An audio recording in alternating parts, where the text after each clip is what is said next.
Welcome to this webinar on the multiple time frame stochastic indicator.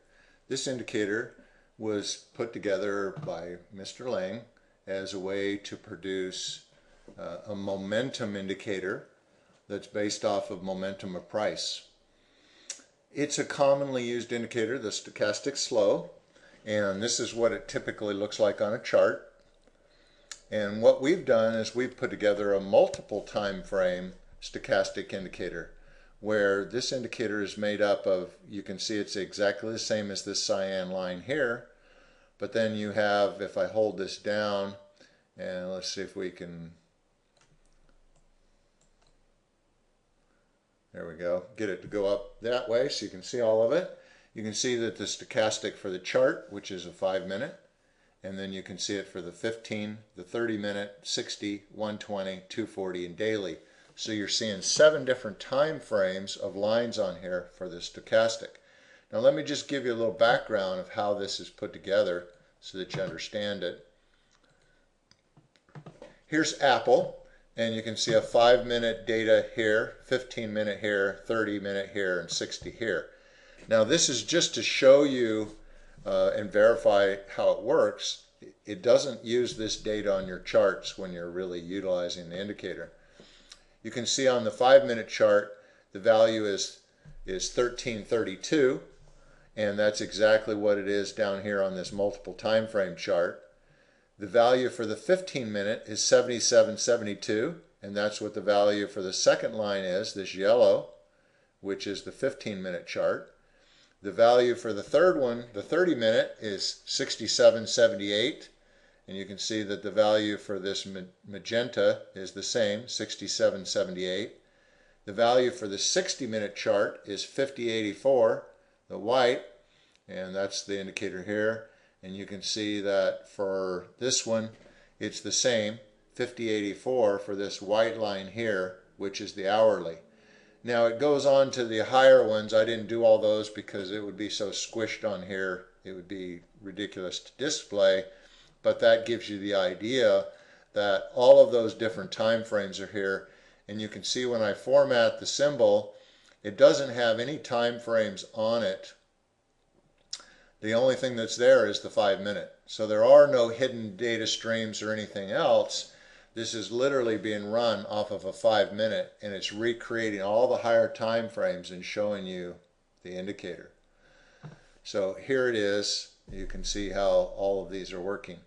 Now I'm going to really squish it down for a minute because I want to show you something. Apple's actually a pretty good example. Apple has had a big run up in price.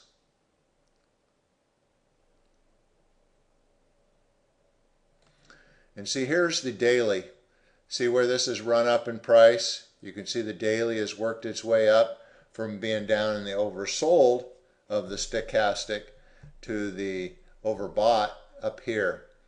So that's this upward move that Apple made, and this is the run upward. Now at this point in time, it's actually been working its way down, so you can see that it's fallen down and it's kind of vacillating back and forth in this lower region of the overbought as it's made this downward run over the past couple of weeks.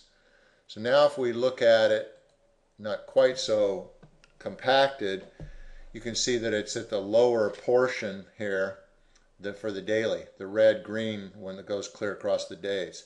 But you can see these swings to the high side of the 5-minute, and you can also see the 15-minute come up here on some of the bigger swings.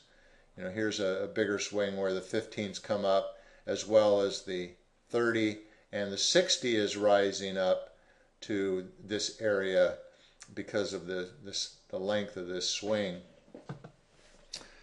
So if you like the stochastic indicator and you want to add a multiple time frame edge where you don't have to flip between all these different charts to get an idea of what the indicator is telling you, that's the beauty of a multiple time frame indicator like this in a single subgraph, is it shows you when all of this is in convergence down here on the overbought side, It also shows you when you have a pullback in a down move. This has been a down move, a pullback. When it basically flattens out, you've got an opportunity for a good re-entry back into the downward trend. So that's the beauty of a multiple time frame edge, and not having to flip between all these charts.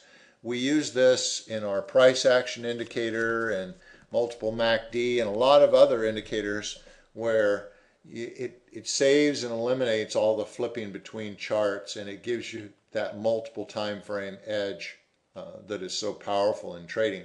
Thank you for joining us for this, and we hope to see you on other webinars.